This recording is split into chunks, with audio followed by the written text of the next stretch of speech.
Shalom Bapak Ibu yang saya kasihi, senang kembali saya bisa menyapa Anda hari ini. Firman yang akan saya bagikan yaitu mati dari daging. Dan hari ini kita masuk seri yang pertama, Roma pasal yang ke-8 ayat 13.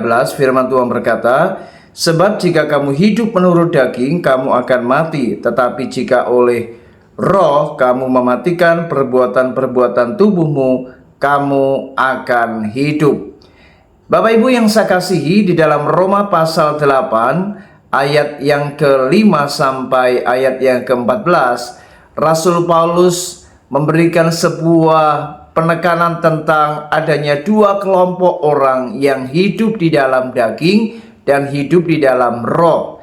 Nah, sebagai anak-anak Tuhan, kita harus paham bahwa sebagai orang percaya kita seharusnya tidak hidup di dalam daging.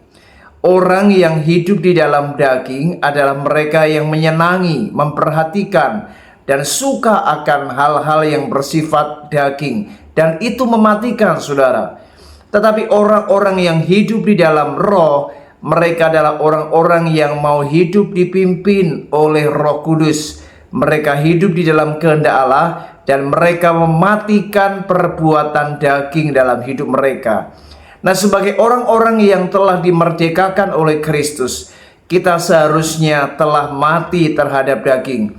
Itu artinya kita harus mengambil sebuah keputusan untuk tidak lagi hidup di dalam daging, tidak hidup di dalam tabiat dosa, karena dosa berusaha untuk menguasai dan menjajah orang-orang yang tidak mau taat kepada Tuhan. Dan orang-orang yang demikian di hadapan Allah tidak akan berkenan. Tetapi orang-orang yang sebaliknya memutuskan untuk tidak lagi melakukan perbuatan daging dan mematikan tabiat dosa dalam hidupnya, maka ia akan hidup. Nah, saudara, mari sebagai orang-orang Kristen, kita yang sudah ditebus oleh Kristus, mari hiduplah di dalam kehidupan yang dipimpin oleh Roh. Dan kita harus mematikan perbuatan daging dalam hidup kita. Kiranya renungan ini kembali membangkitkan kita untuk kita ini harus benar-benar memiliki kehidupan yang takut akan Tuhan. Dan kita hidup di dalam pimpinan Roh dan tidak lagi hidup di dalam menurut keinginan hawa nafsu. Tuhan Yesus memberkati. Shalom.